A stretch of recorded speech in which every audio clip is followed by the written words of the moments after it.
right now, I think the pandemic has really pushed this concept of automation to the forefront, and it's being applied in a lot of industries and a lot of different parts of industries that maybe before the pandemic, people were, well, they had less of an urgency to do so.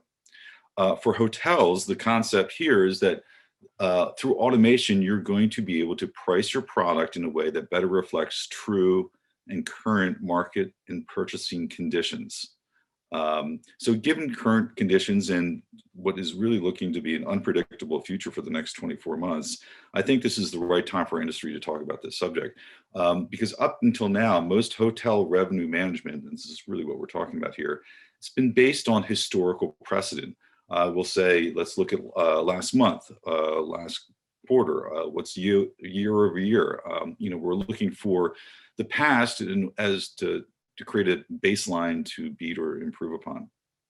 The problem, of course, is that this year has basically been a wash with the pandemic, and the next 24 months is looking to be a wild ride as different markets recover at different rates and for different segments. We're going to have shorter booking windows. We're going to continue to have cancellations, new and different feeder markets because of new and different travel patterns, et cetera, et cetera. What has happened in the past is going to be it's going to be not as important in terms of predicting the future.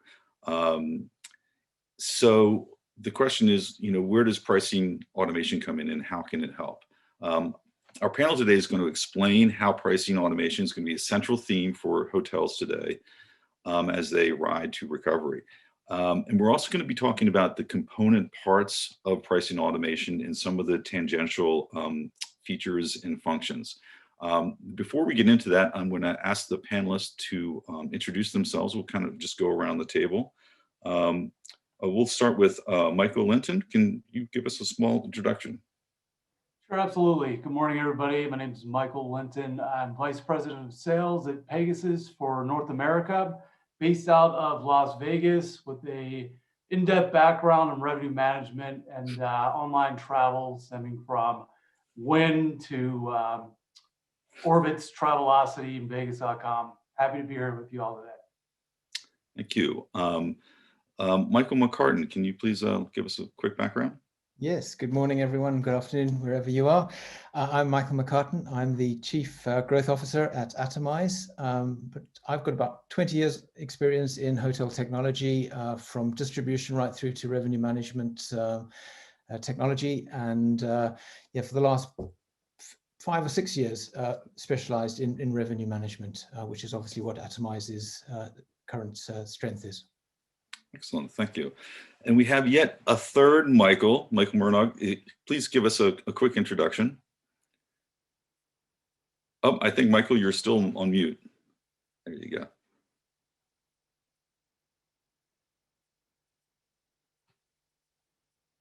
I'll tell you what, Michael, there we go. Okay, schoolboy error. Thank you very much, Paul.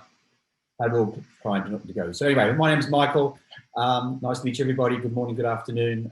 I'm head of sales for OTA Insight here in EMEA. I'm based in London and looking forward to an interesting and incisive panel today. Thank you.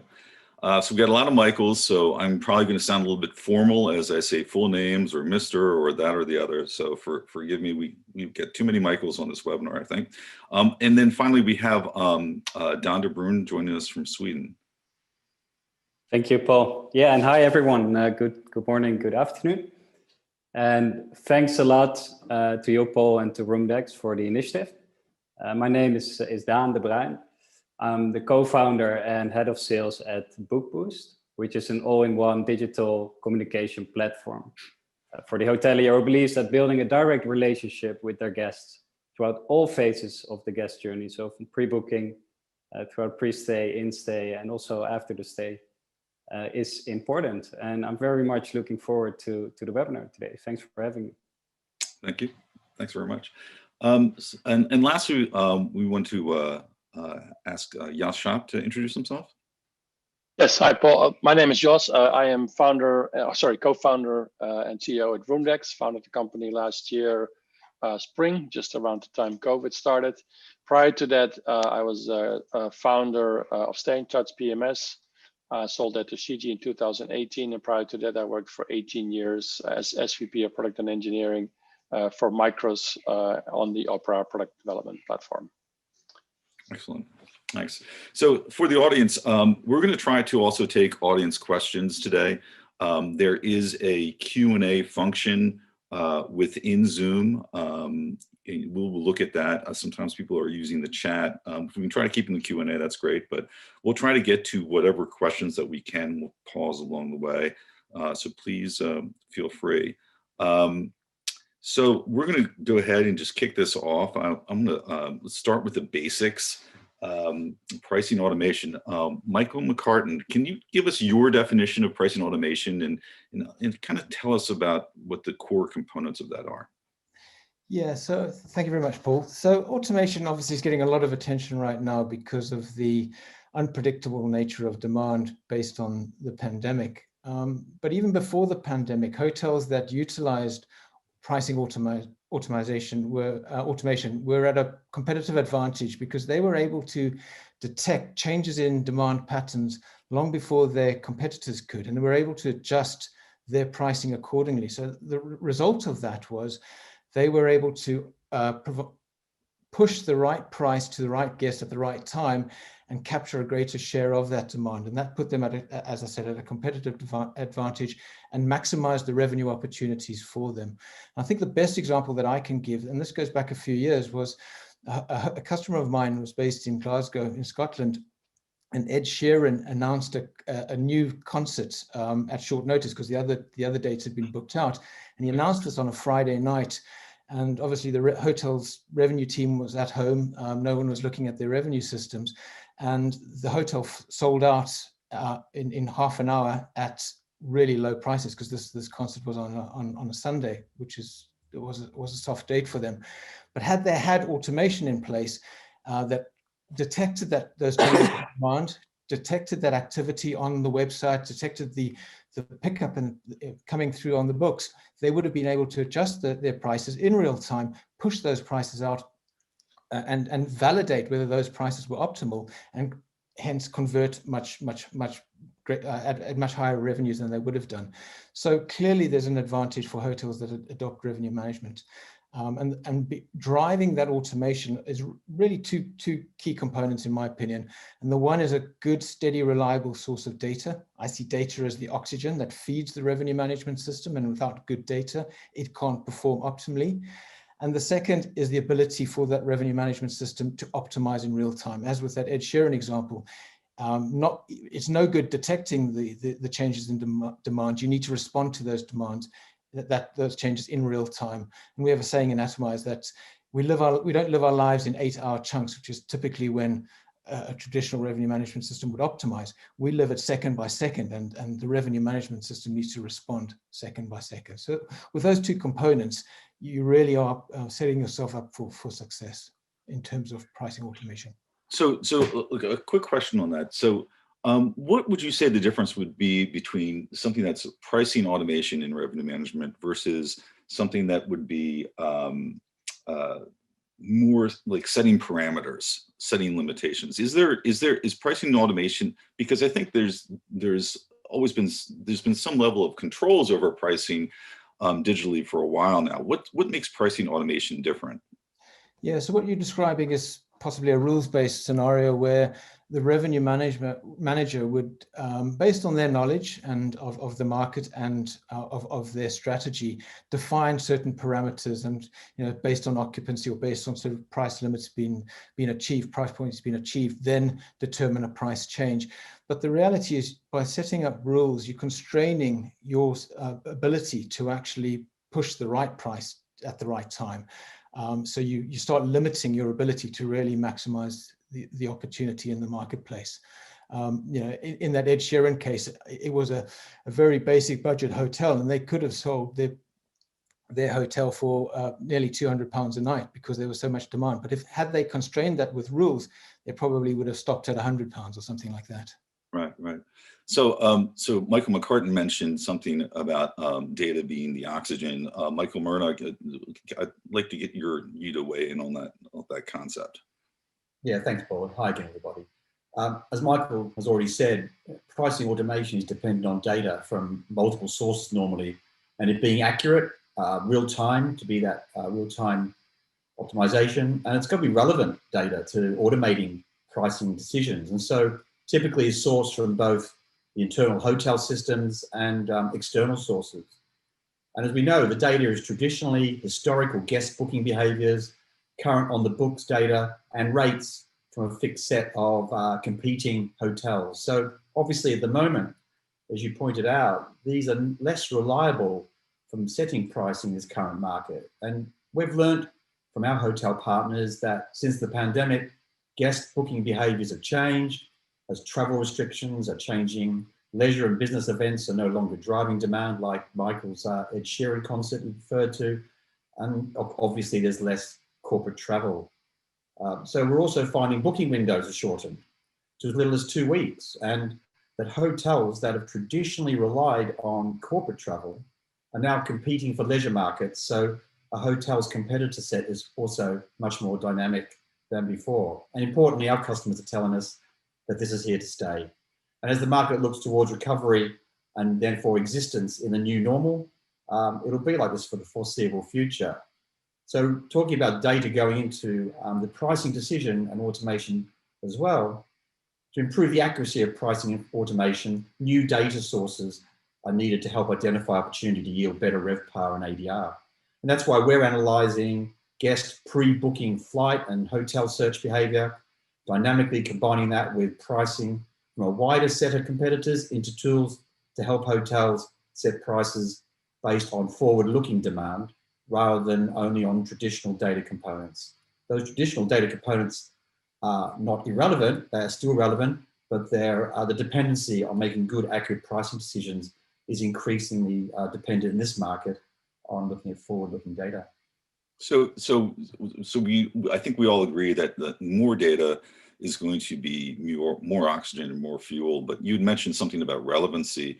Can you kind of, how do you determine the relevancy mix, or the relevancy weight on a regular basis of different kinds of data?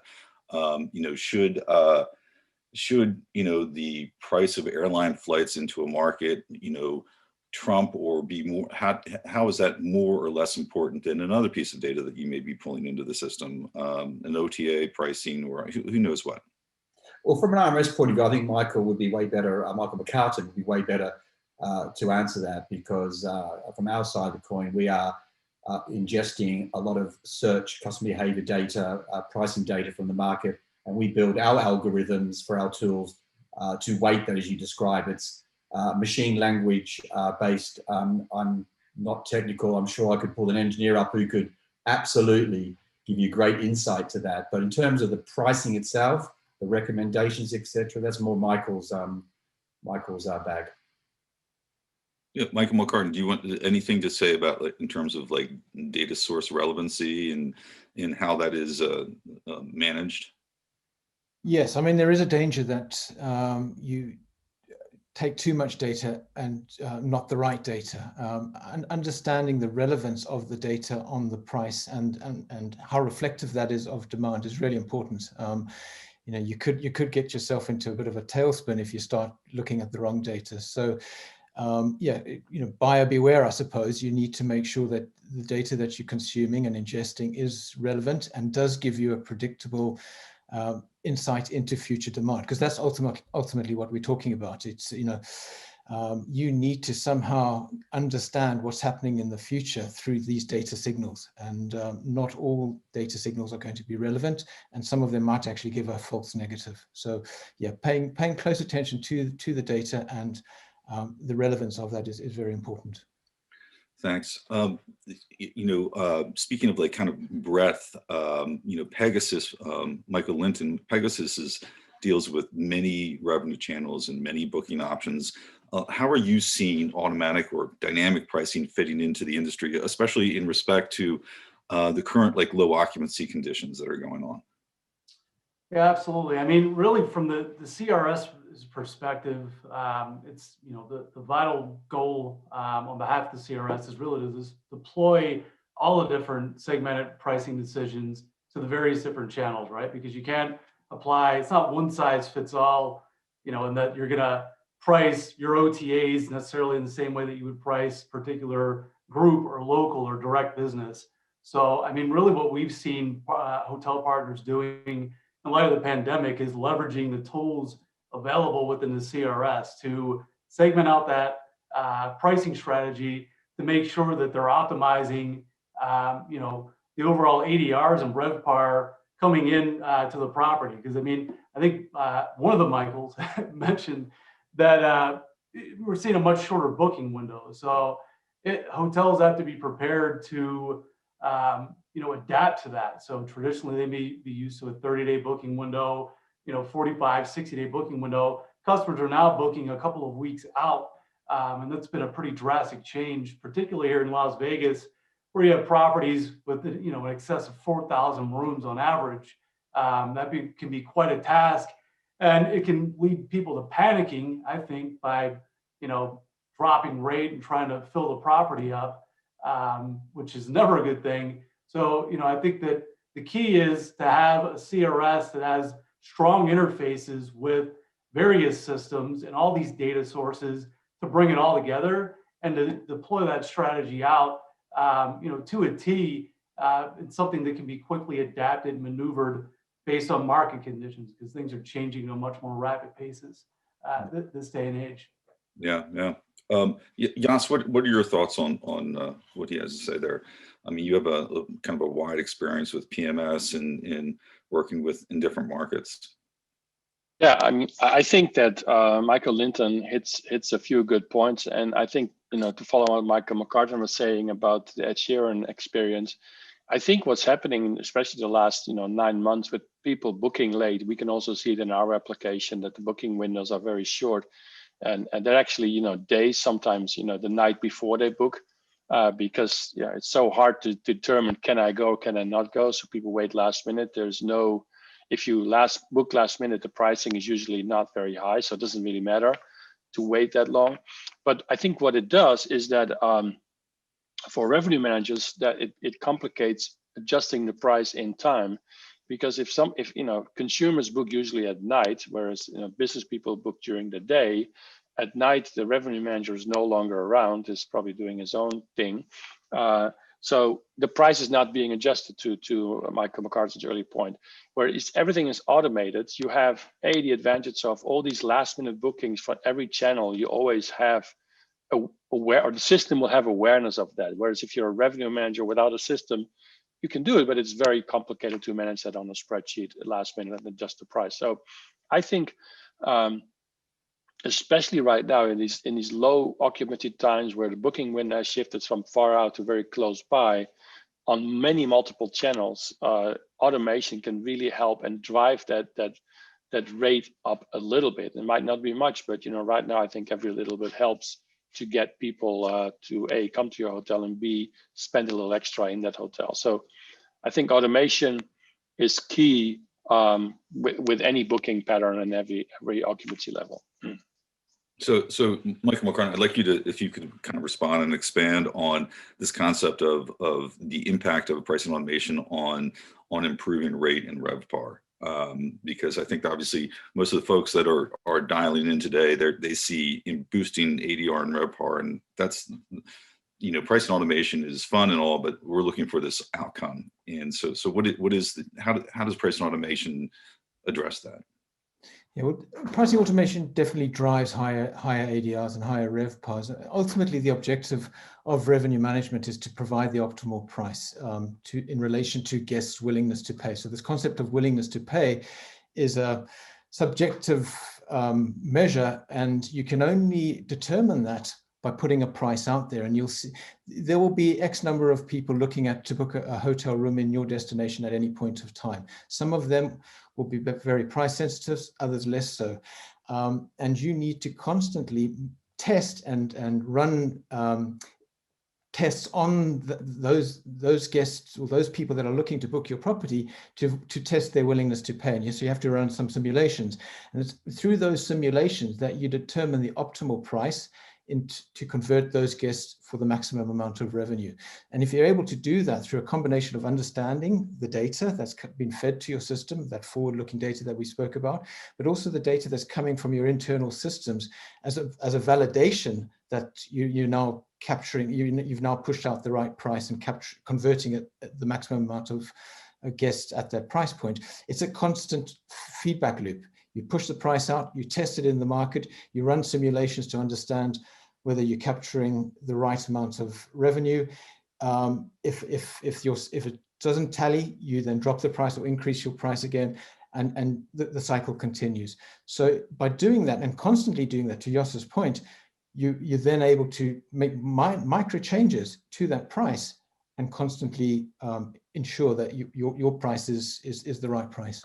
So this is like in almost like A/B or multivariate testing kind of scenarios that you might see in other technologies where you're running tests and comparing performance and things of that nature. Yeah, we don't, in hotel and revenue management, we don't have the advantage of running A/B tests because there's only one price out there. So you can't say, oh, I'm going to offer this price to 50% of the guests and another price to the other 50%. So you have to do these simulations and you have to validate those simulations in real time. And that's how you determine the optimal price. Excellent. Does anyone want to weigh in on this? Like specifically, how this pricing automation is going to, we know that if you offer the best price, then by definition, you're going to be getting the best price. But over the long term, like how is this going to impact ADR and Revpar? Again, this particularly in light of recovery and low occupancy. Anybody want to raise their hand and add in their thoughts? I can say something to that. I think that I think it's a little bit of follow on what I said earlier already. The automation will help finding the right price, which doesn't always mean it's the highest price. It probably means that it's the price that's not necessarily the highest, but two people that buy a, let's say, medium price is more than one that buys the high price. So it's finding the balance between how many guests can I get for that price, rather than focusing on how do I get to the highest ADR, highest rate at that point in time only. And I think you can only do that when you have access to all these channels from which people make bookings and are looking rather than just booking. Nice, thank you. So I wanted to take a moment and encourage the audience to ask questions. We do have one question. It's very product specific, and we want to talk about concepts and less products here. But however, anything that is a very product specific question, we will make sure we'll forward on to the appropriate person on the panel, and they can get back to you directly and answer those questions. So we just got a great question. So how do you get access to all the channels Jos just mentioned to get the relevant data? And maybe that's a Michael Mernagh question. I'm not really sure. The question is, how do you get access to all the channels Jos just mentioned to get the relevant data? Well, in the case of outside of the business where we're looking at that information, it's a question of having the right technology to be able to search that data or ingest that data or have partnerships with providers of that data. And while this may not answer the question entirely, the secret, I think Michael McCartan mentioned to it earlier, it's not just a question of a lot of data or more data. It's about what insight you can provide a system or indeed a hotelier from that data. So the so-called magic sauce is being able to take that information from many, many places, analyze it, package it up, visualize it if necessary, but put it into something that can be actionable from a system like an RMS or indeed through a dashboard or platform to an individual. So I don't think it really answers the question that's being asked, but that's the position that we can put on that particular topic. Okay, fair answer. So what I'm going to do is I want to expand on this topic a little bit of industry automation a little bit more broadly, because as I mentioned, the concept is going to be making its way into all parts of our business. Daan at Bookboost specializes in the digital guest journey, especially around messaging. Daan, if you could tell us how you see the growing importance of automation, as well as how pricing automation impacts maybe guest touch points that you're dealing with on a regular basis? Yeah, so exactly. So with like in our world, we very much look at the guest relationship, right? So our role in the industry, or we see our role in the industry as to enable hoteliers to build that. And when you look at today's digitized world, where things go really fast and so on, I mean, there's so many distractions. It's really sort of difficult to get someone's attention, and personalization there plays a key role.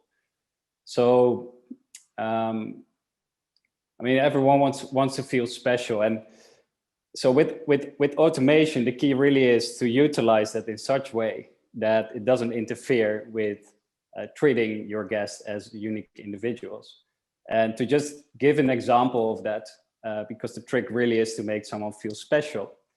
If you ask with the booking confirmation to the guest on what channel, just as an example, they prefer receiving following on communication, you already give a sense of caring to the guest, and you give options to the guest. And that has a tremendous effect on how then engagements are, because everyone wants to feel like you treat them as a unique individual. So we very much look at providing like a setup so that as the hotelier, you can make your operations more efficient, while looking at how does that add value to the guest, so that you make sure that you treat each of your guests as individuals. And that's where you really see the best results with those two components, basically. It's kind of like automation in order to help improve personalization. So as opposed to the concern that automation removes personalization. This is precisely, yeah, that's sort of the fine line. Yeah. So can I ask a question, Daan, on that? So prior to the booking process, the tools that you provide are also a chat thing on the hotel's website. Do guests, chat before they book? Do they, ask for special deals before they book? And if so, what do you do with that data? Because I think that could be useful for RMSs or things like OTA Insights to do stuff with and to use in price calculations. Yeah, right. Yeah, I mean, in general, when you look at, when you analyze phone calls and emails that hotels get, about 50% is about new bookings and about 50% is about adjustments on bookings. And basically, chat is another channel, right? So it makes it easier for you as the guest or as the consumer to use that at any time convenient, and it's much more, it sort of like fits more into your own time, because making a phone call and email is a bit more time consuming and so on. So we look very much at, okay, applying the same principle in chat, because it's the same, like it's just making it more accessible for the guest to reach out to the hotelier and for the hotelier to manage that. Because one of the great things with chat, and people indeed do use this for the same purpose, is that once you have that data digital, because it's difficult to obviously automate phone calls and emails as well.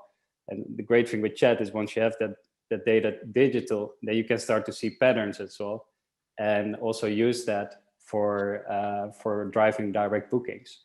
So guests use it, and for the hotelier, it's just making yourself even more accessible for your guests and sort of lowering the threshold, because often it's little things that guests are not sure about that can make a big impact on making them feel secure about their booking. And that helps for getting more direct bookings. So yeah, definitely. Yeah, Paul, can I just jump in? I think yeah, I mean, it's quite interesting, because we've spoken about sort of personalized pricing for some time in revenue management, and one of the challenges we've had, and the reason why personalized pricing doesn't really exist in a meaningful way yet, and by personalized pricing, I mean basically offering a price that's unique to every single one of us as an individual based on our needs at the time that we're booking. And we may wear multiple hats. Once, on one particular trip, we might be a business traveler, and another particular trip, we might be a leisure traveler. And our willingness to pay in those different scenarios is different. But if we can capture the data that Daan's been talking about and bring that into the pricing algorithms and genuinely offer a price that's unique to me at that moment, we'll be able to convert more guests because we're offering the right product at the right price to the right person.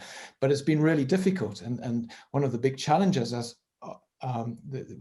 we as an industry face is getting that clean personal data. We're starting to get good data in terms of shopping requests and air traffic and some of the stuff that Mike Mernagh spoke about, but getting really clean personal data that allows us to price independently for every visit is quite difficult. But I see that as the next frontier. And if we can crack that nut, if we can consolidate and cleanse personal data in a way that allows us to use it in a meaningful way, it'll really elevate pricing to a level we've not seen before.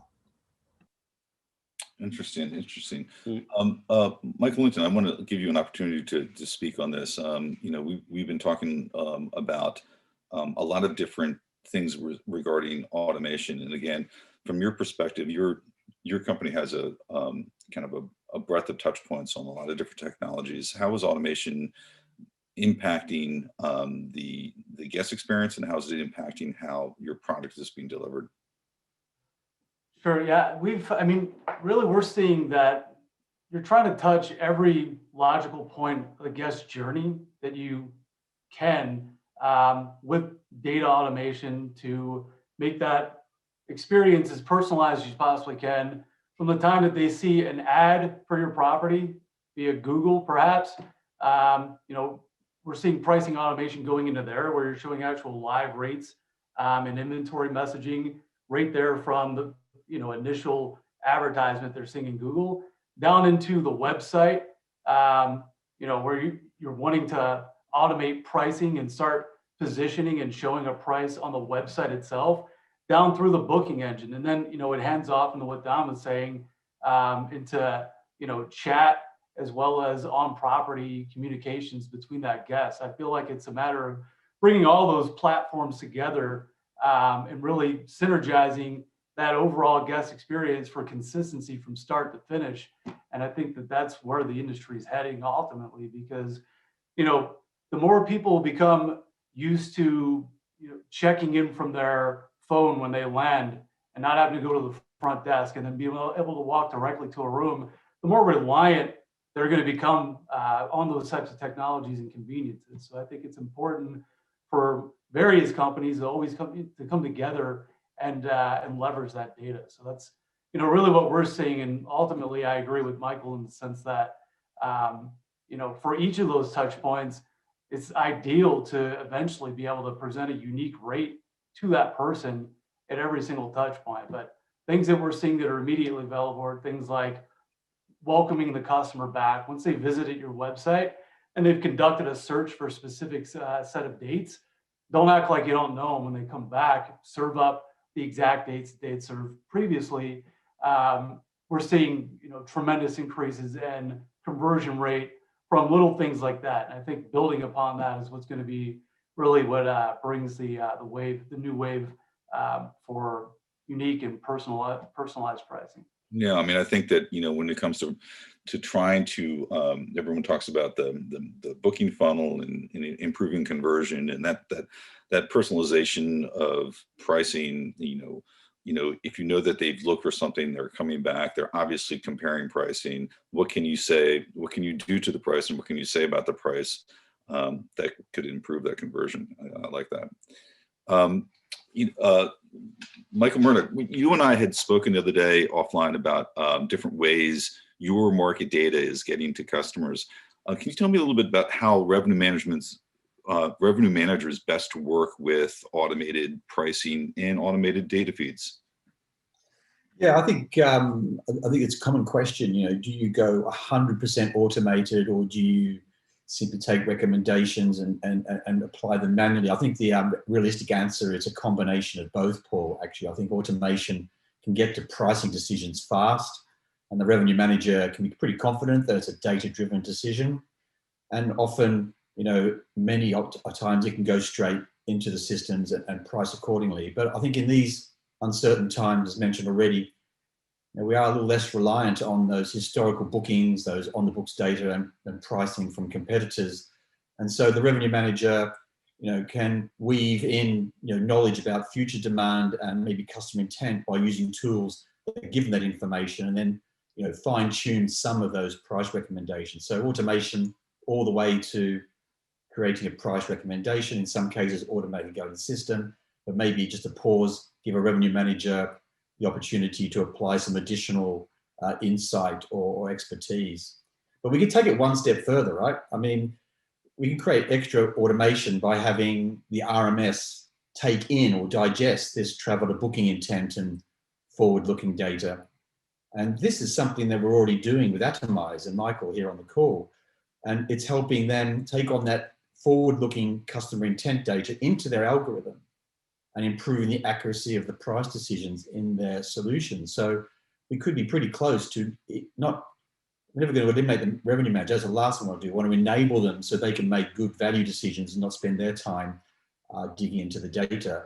I guess finally and sadly, the pandemic means that we don't have as many staff in hotels as before.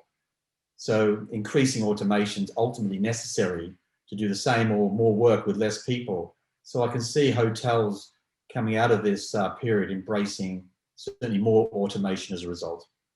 It seemed there was a question that we got that said, despite automation and price and inventory recommendations, revenue managers still manually override these. Why do we think that happens? And do we think we can reach greater adoptance of these recommendations? I mean, it sounds like we're saying, unfortunately, because of staffing, you know, it's going to get down to a combination, in my opinion, of staffing and performance. You know, at some point, competitive pressures, people who are going to be adopting pricing automation are going to be incrementally being the leaders in their comp set. And so I think revenue manager adoption is basically going to be, there will be pressured based on performance purposes and also, quite frankly, on labor hours. Would anyone like to kind of weigh in on that, the adoption of these technologies? Yeah, I can take that. Without doubt, Paul, you're absolutely right. I mean, there's just the machine's going to be able to validate, ingest, look at, analyze, and decide a price far more efficiently than a human can. And I think the reason that we're seeing high overrides, or historically have seen high overrides, is simply a trust issue. In order to fully automate your pricing strategy, you need to have a lot of trust in your application and ensure, you know, believe that the prices that they are recommending or it's recommending is the right price. And it's hard to know for sure, but clearly machine technology has capabilities, as I said, in terms of testing simulations and things like that, which are superior than human processing power.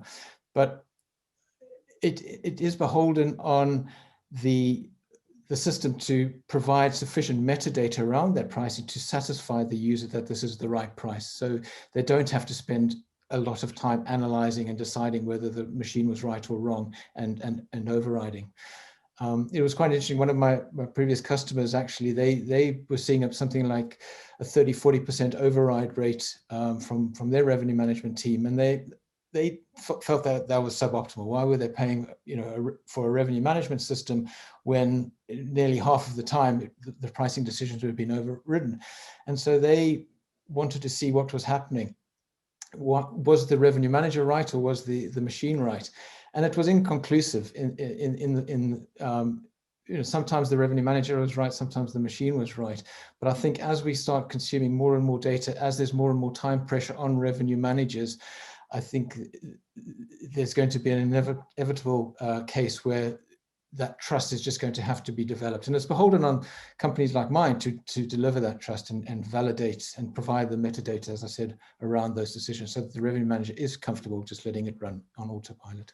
Right. Ultimately, you're making the revenue managers look better, you know, with the performance of your tool. Yeah.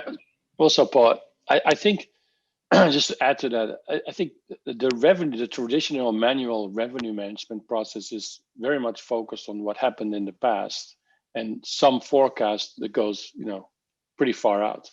Whereas I think an automated revenue management system, and especially as I understand Atomize, Space, Duetto, and the other ones out there, they focus on what happens right now with the booking. What is going on right now? Is my booking pattern increasing? Are people booking more? So I need to increase my price right now, and that happens all within seconds, basically.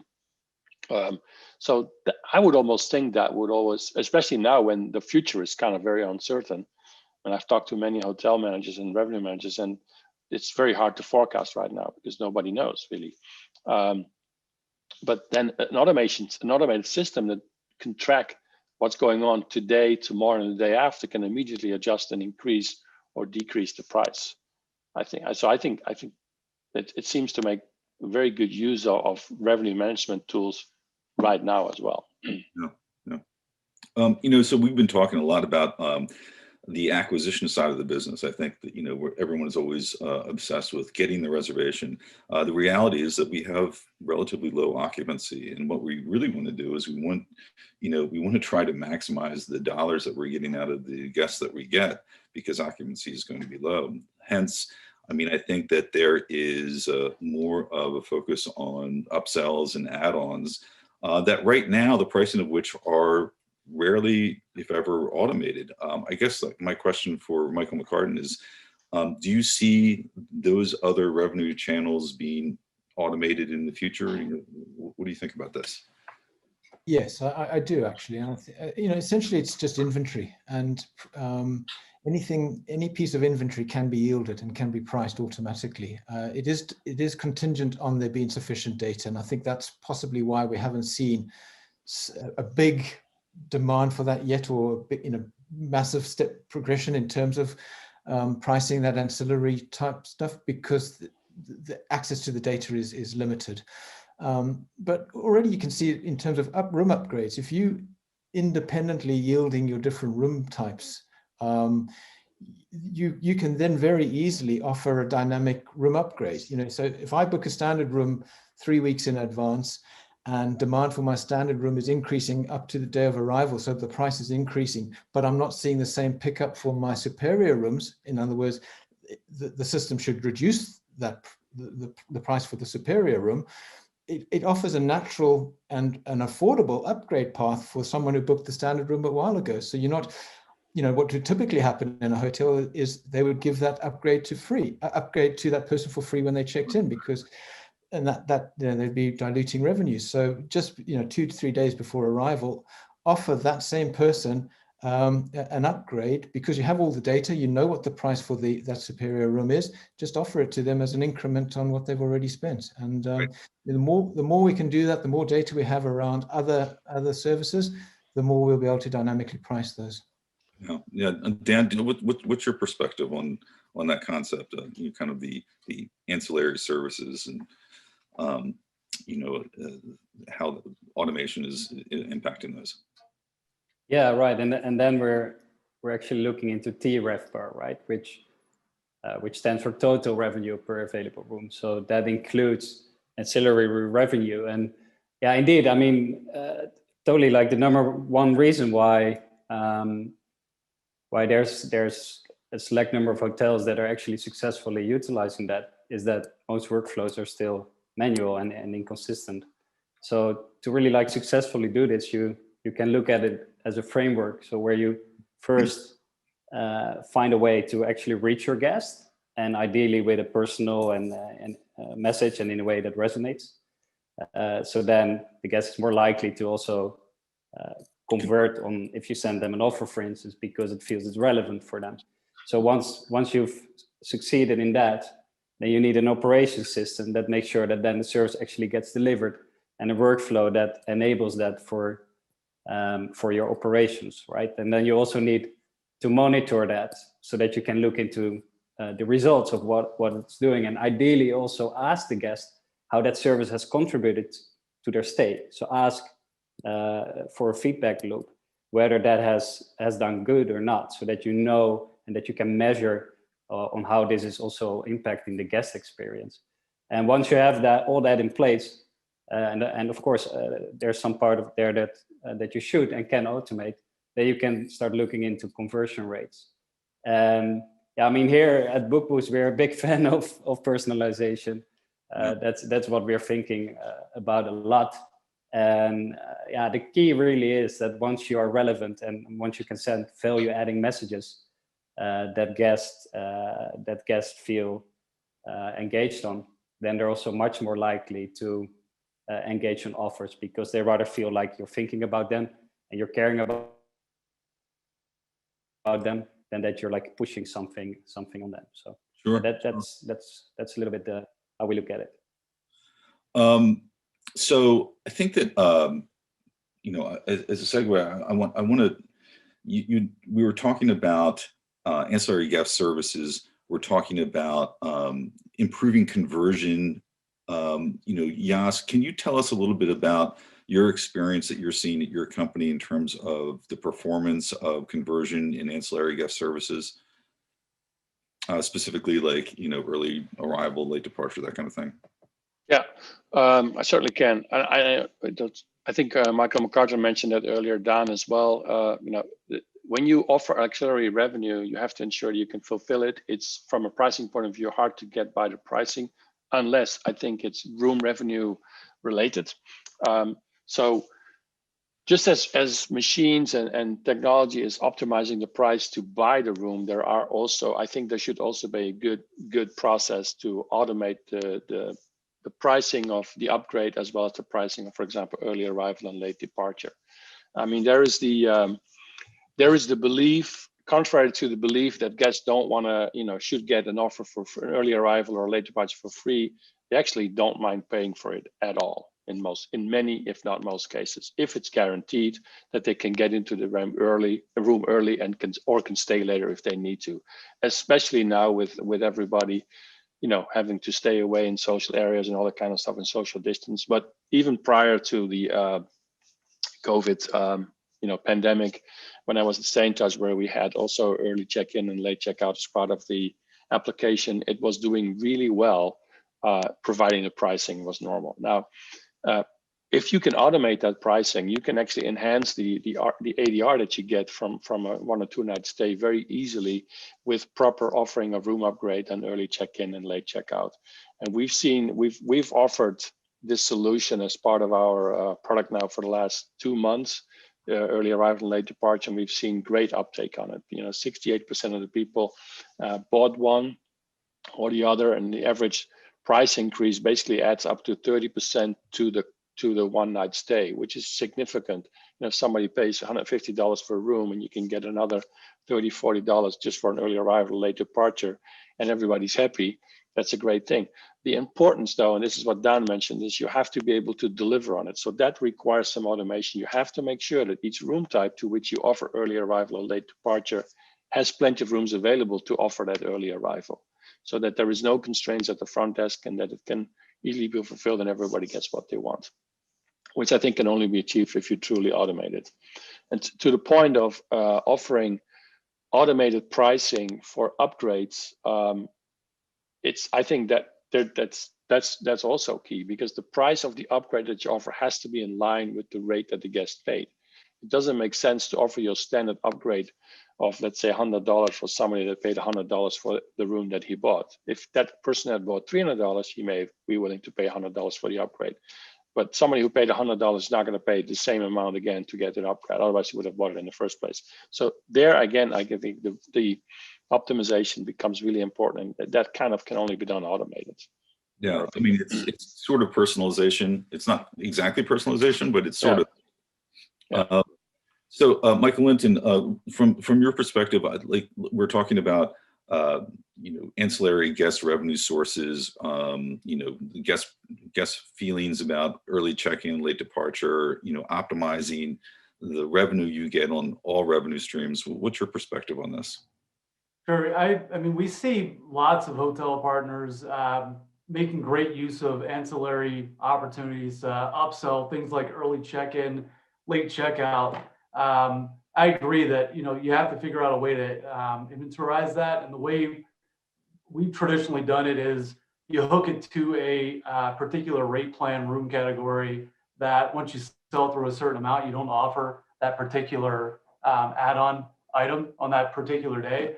Because naturally, if you have a 100-room hotel, you surely can't offer 100 early check-ins. You'll find yourself in a pickle real fast.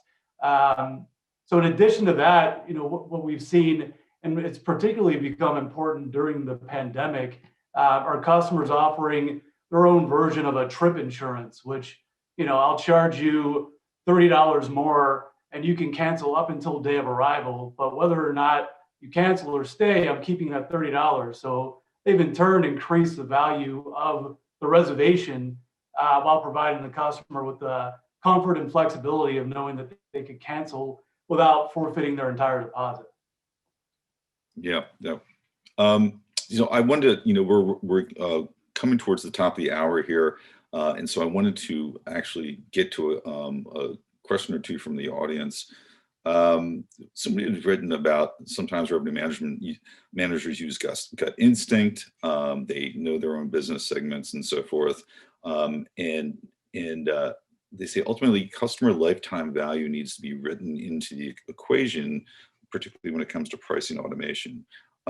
So can this type of guest knowledge be automated? And so I'm going to open this up to everybody on the floor. Maybe this is a Michael Mernagh question, given its sort of the ability to pull data, but anybody can weigh in on this.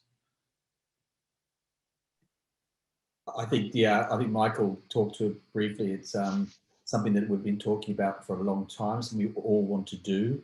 Perhaps the reason why we haven't done it systemically is because it's just difficult to get that data in any sort of accurate and complete and in real-time way. So I think it's definitely something that should be planned into long-term for the algorithms. But I think the big question is, how do we acquire that data and how do we indeed analyze it and bring it realistically into a system? So I don't know if Michael's got any further comments to make about that. No, you're absolutely right, Michael. It's about acquiring that data and really understanding your guests, so having a 360-degree profile of your guests, and only then will you really understand the true lifetime value of every guest, and then you can make pricing decisions based on that information. You can, and casinos do this all the time already. They will offer a cheap room to a high roller because they know that the value of that guest in the long term is much greater than the value of an expensive room for a week. And hotels will evolve to that, but it is dependent on there being much better data available. But that's a fairly unique example. I think you're giving Mark McCartan in Las Vegas, or that, the resort type of business where people go back to. But I think I would also argue that in general, you don't go back to the same hotel unless you have to go back to the same city, which in general, unless you have real reason, you're not doing. So most guests, in my opinion, I think go to a hotel once, maybe twice over a lifetime. And there's a very few amount of guests that may go back to the same hotel because, I don't know, they have a certain affection with it, but that's a very small amount. And then there's some loyalty members that, go across all Marriotts or all Hiltons, but that's, across the globe or across the United States. But there's probably opportunity in terms of chain-wide revenue management, personalization. Yeah, I think chain-wide there is, and relating it rather than personal, make it more persona-based, so it's more generic and it can be applied to also people that only come one time to your hotel, because you can determine that one, that is a business traveler, so he pays up to X. That's a leisure traveler, he pays up to Y. That's a family, they are worth something like that. That's much easier data, I think, to get to, and also reaches, in my opinion, much larger stake of your guests. Do I say that? Sample of your guests, basically, because I think most guests, at least myself, maybe I'm not a good example, but most guests don't have a reason to go back to the same place unless they have family there or something. So I think sometimes we're also focusing too much on that very small amount of repeat guests. Too much, maybe. I think if we generalize it more, especially from a machine learning point of view, you have more opportunity and also ability to increase revenues. Yeah, I agree. It's about establishing personas and then being able to identify when someone visits your website or visits the whatever, is this person like that person, and then using your data to then determine what someone like me would want to buy, and so it's not on a one-to-one level, but you are using that data to really determine the profile of each visitor, and and then assigning them to a bucket. I agree with you on that. And it's absolutely about understanding them at that early upper funnel or pre-booking stage. That makes the difference. It occurs to me that if you know who's searching, which day dates they're looking for, and how long they're planning to stay, it tells you quite a lot about the guest, and you can then target offers, not necessarily specifically to the individual, of course, but from the marketing point of view, some of these offers we've talked about could be more precisely targeted to countries or cities, source markets, and get a greater uptake, and obviously therefore generate higher RevPAR. So we are now just a couple of minutes away from the top of the hour. So what I would like to do is just go around the table and give all of our panelists an opportunity to just give us just a couple sentences of advice to our hotel watchers, to help. What do they need to know coming out of this webinar to help them with revenue recovery and ADR? What's the takeaway? And I'm going to start with Daan to Bruijn. Yeah. I mean, of course, everyone knows their own hotel best, right? So it's difficult to sort of give a tailored advice. But we always say that, like regarding pricing, the more consistent you are, and the more open you are about your strategies to your guest,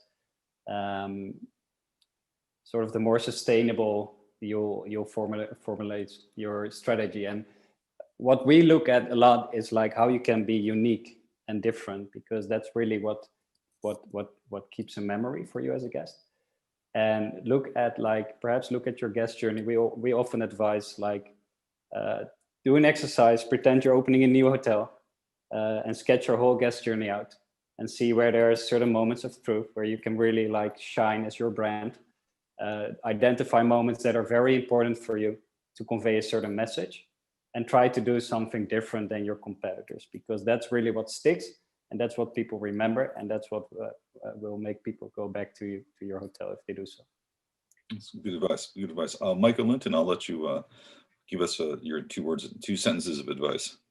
Sure. I would say, coming from the perspective of a CRS provider, take this opportunity to align your technology with your strategy. I've found recently that everybody's been so caught up in the day-to-day, prior to the pandemic, that many of them had forgotten some of the capabilities that were right there at their fingertips. And a lot of this functionality is very useful for all the things that we discussed today. So, even if it's looking at your existing provider or looking at what else is out there, I would just say that let's use this opportunity to recalibrate and reset to come back with a vengeance. Yeah, understand your technology better. That's good advice. Michael Mernagh, your 2 sentences of advice to our hotel watchers. Yeah, thanks, Paul. As representing an organization that provides business intelligence and market insights to the hospitality area, I mean, I'll just reiterate that to grow ADR and Revpar in a market that's highly competitive and where normal or historical demand drivers are less reliable, that we use other ways to understand future demand, and that hotels look more at guest booking, pre-booking analysis, and a larger and more dynamic competitor set when setting prices. I think automation, by either getting to those conversations faster or automating that forward-looking customer intent into an RMS such as Atomize, is also something we could do today, right, to improve the accuracy when automating price setting. So adopt the technology, take data-led decisions, and still retain the integrity and expertise of the revenue manager in making those decisions. Well said. Well said. Michael McCartan. I'm always going to echo Mike, but I think it's, given the uncertainty and the unpredictability in the market, I think all hotels need to give themselves an unfair advantage in capturing a greater share of what little demand there is when it comes. And to do that, you need better data and better automation. So it's tough right now because budgets and revenues under pressure. But I think the best thing you can do is prepare for the time when demand comes back. Put yourself in the best position by investing in the right areas. Yeah, in my opinion, I mean, I think depending on your market, it's going to come back with a vengeance, pretty quickly, and it's, pricing is going to, be all over the board. Jas, I'll let you finish up. I'm going to finish up with what I think I say most of the webinars. I think you should make sure that your PMS is in the cloud, that it's very innovative, and that it's very easy to integrate with. And I would definitely focus, updating your technology stack around automation of pricing and I think an immediate focus on rooms revenue, because that's where you can get your highest margin and your least amount of cost. Cool. Well, thanks everyone for attending. We really appreciate your time. As usual, to our guests who are watching, this webinar has been recorded and we will be uploading it to the ROOMDEX website later today. You'll receive an email with a link as well. If you have any further questions, please feel free to reach out to us at info@roomdex.io. We will do our best to answer, send out some information on, or some answers to the questions that were posed that we were not able to get to today. And last but not least, we are going to have another revenue management focused webinar in April, where we're inviting 4 RMS vendors to discuss things all revenue management. So we'll be having folks from Atomize, Pace, Ideas, and Duetto. So that will also be very exciting. So please keep that in mind, and we hope to see you in April. Thanks very much, and have a wonderful day. Thank you. Thank you, Thanks, everyone. Bye, everyone.